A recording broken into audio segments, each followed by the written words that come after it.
Phone पर बने रहे हैं। विनोद बंसल विश्व हिंदू परिषद के भी हमारे साथ हैं। नमस्ते विनोद बंसल जी, मेरा भी आपसे आग्रह है जरा फोन पे रहिए। मुजफ्फरनगर से हमारे रिपोर्टर लाइव जुड़ रहे हैं, विनेश पवार। मैं जरा उनसे जानना चाहूंगा ग्राउंड रिपोर्ट, और फिर मैं आपकी ओर आता हूं। विनेश नमस्ते, बताइए ये 5 परिवार कौन हैं और कब इन्होंने मन बनाया कि ये वापस हिंदू धर्म को अपनाना चाहते हैं? देखिए, पूरी तरह से जो इनका पता है, जो इनकी जानकारी है, वो गोपनीय रखी गई है इस आश्रम के द्वारा। जो आश्रम के स्वामी है, उन्होंने इनका कोई भी पता नहीं बताया। सिर्फ इतनी जानकारी दी है कि ये बागपत जनपद के रहने वाले हैं, और ये इनके संपर्क में जब आए, जब ये जगह जगह आसपास के कई जनपदों में इन्होंने दौरे किए, इनको जानकारी मिली थी कि कुछ परिवार ऐसे हैं जिनको काफी समय पहले कन्वर्ट कर दिया गया था, मुस्लिम धर्म में परिवर्तन कर दिया गया था, जिसके बाद से ये धीरे धीरे उनके संपर्क में आए। और यही संपर्क के द्वारा 5 परिवार कल पहुंचे इनके आश्रम में, और पहुंचने के बाद इन 15 लोगों को विधि विधान के तहत हिंदू धर्म में वापस दोबारा से वो वापसी कर ली गई है। जी विनेश, आप मेरे साथ बने रहिए। विनोद बंसल जी, आज से 100-105 साल पहले विनायक दामोदर सावरकर शुद्धिकरण की नीति कर रहे थे, और उससे पहले भी कुछ लोग थे जिन्होंने हिंदू महासभा और कई सारे ऐसे गुटों में से ये बात कही थी कि ये जो जबरन धर्मांतरण हो रहा है, तो हम शुद्धिकरण भी करेंगे, लोगों को कहेंगे कि हिंदू धर्म छोड़ के मत जाइए। 100 साल 105 साल बाद फिर वही घटना घट रही है। देखिए, ये तो दुनिया का चक्र है आनंद जी, कि जो जहाँ पे व्यक्ति गया है, जहाँ से गया है, उस मूल पर लौट नहीं है। और पूरे ग्लोबली ये प्रैक्टिस, जो लोग घर छोड़ के गए थे उनको वापस घर तो आना पड़ेगा ना जी। इसमें किसी को कहने की और किसी को आपत्ति करने की आवश्यकता नहीं है। और जैसे उनका बलात् धर्मांतरण किया गया, उनको मेला ढोने के लिए मजबूर किया गया, अंततोगत्वा उनको जातिगत दलदल में फंसाया गया, किसी को तू मेला ढो और किसी को कह गया कि तू राजा बन जा। ये सब अंग्रेजों और मुगलों की एक साजिश भरी रणनीति थी, जिसके तहत हिंदू समाज को काटने के लिए, उसको खत्म करने का एक षड्यंत्र रचा गया। अब धीरे धीरे करके लोग सच्चाई को समझ रहे हैं, तो समझ के लोग वापस अपने घरों की तरफ लौट रहे हैं। इसका सुधारना चाहिए और सबको कहना चाहिए कि हाँ, सबको मूल लौटना ही चाहिए। जो लोग उसका विरोध कर रहे हैं उनको भी समझ में आना चाहिए जाके। पर इसमें किसी मौलाना, किसी मौलवी का नाम नहीं लिया गया, एक राजनीतिक दल का नाम लिया गया। विनोद बंसल जी, ये लोग कह रहे हैं कि समाजवादी पार्टी ने ऐसा कराया, तो फिर ये राजनीतिक तूल पकड़ लेता है। फिर ये समाज का और एक पर्टिकुलर ट्रेंड को रिवर्स करना, और आज देश का हिंदू सशक्त है, अपने आप पर भरोसा कर रहा है, तो वो वापस अपने धर्म की तरफ लौट रहा है, ये आर्ग्यूमेंट भी तो नहीं बनता।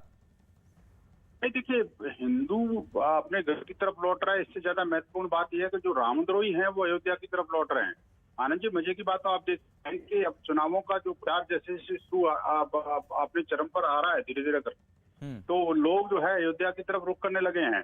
एक दीदी हैं जो चंडी का पाठ करने लग गई, और एक जो बहन जी हैं वो अपने शिव स्तोत्र पढ़ने लग गई, और भाई साहब हैं जो कोर्ट के ऊपर जनेऊ दिखाने लग गए।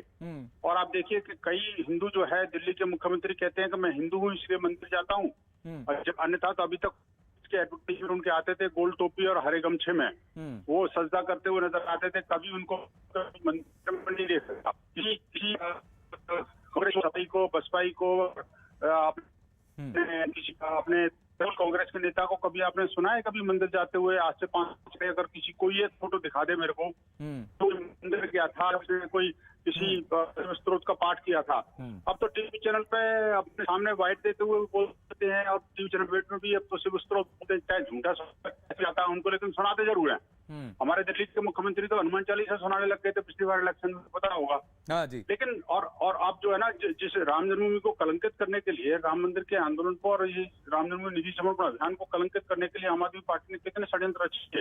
लेकिन आपने देखा कि अब जो है वही मुख्यमंत्री अयोध्या जा रहे हैं, लोगों को, अपने बुजुर्गों को लेके जा रहे हैं, उनको फ्री सर्विस दे रहे हैं। तो आखिरकार क्यों ये सब जो है ना? आज देखिए, मैं आपके सुधी दर्शकों को बधाई देना चाहूंगा।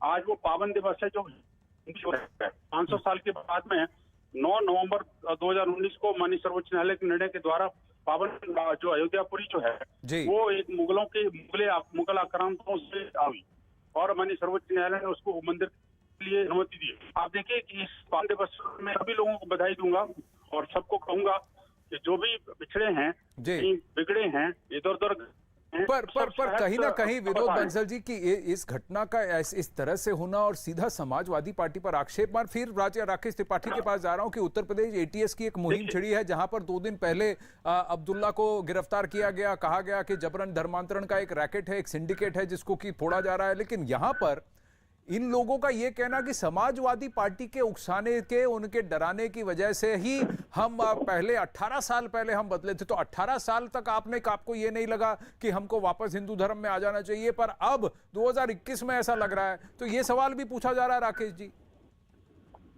देखिए आनंद जी, ये स्वीकारोक्ति अपने आप में इस बात का प्रमाण है कि किस प्रकार से पिछली सरकारों में हिंदुओं को अपमानित करने का, हिंदुओं को दबाने का किस प्रकार से प्रयास किया जाता रहा है, और एक अल्पसंख्यक तुष्टीकरण का जिस प्रकार का वातावरण रहा है, उसके कारण बड़े पैमाने पर डरा करके, धमका करके धर्मांतरण का खेल चलता रहा है। और इस बात को एटीएस ने, यूपीएससी अपने अलग अलग तरीके से वैज्ञानिक साक्ष्यों के आधार पर प्रमाणित करने का काम किया है, और देश की न्यायपालिकाओं में भी ऐसे लोगों की बेल ग्रांट ला करके इन तथ्यों को, इन तर्कों पर कहीं न कहीं मोहर लगाने का काम किया है। ये एक बड़ी साजिश का हिस्सा रहा है जहां डेमोग्राफी चेंज करने का प्रयास किया जाता रहा है। इससे देश को खतरा रहा है, समाज को खतरा रहा है। और आज उत्तर प्रदेश में योगी आदित्यनाथ जी की सरकार बनने के बाद और केंद्र में नरेंद्र मोदी जी की सरकार बनने के बाद देश की राजनीति में बड़ा परिवर्तन होता हुआ दिखाई दे रहा है।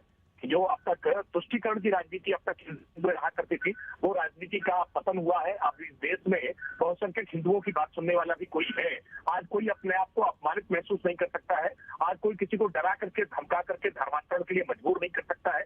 हमने देखा है कि इस देश में किस तरह से सेवा के नाम पर क्रिश्चियन मिशनरी किस प्रकार से धर्मांतरण करती रही है, चाहे वो लेकिन राकेश जी, आप ये भी तो मानेंगे कि इस पर सियासत की भी झलक है, क्योंकि कल ही असदुद्दीन ओवैसी ने पूछा कि कैराना में तो आपने हिंदुओं की घर वापसी की, मुजफ्फरनगर का क्या?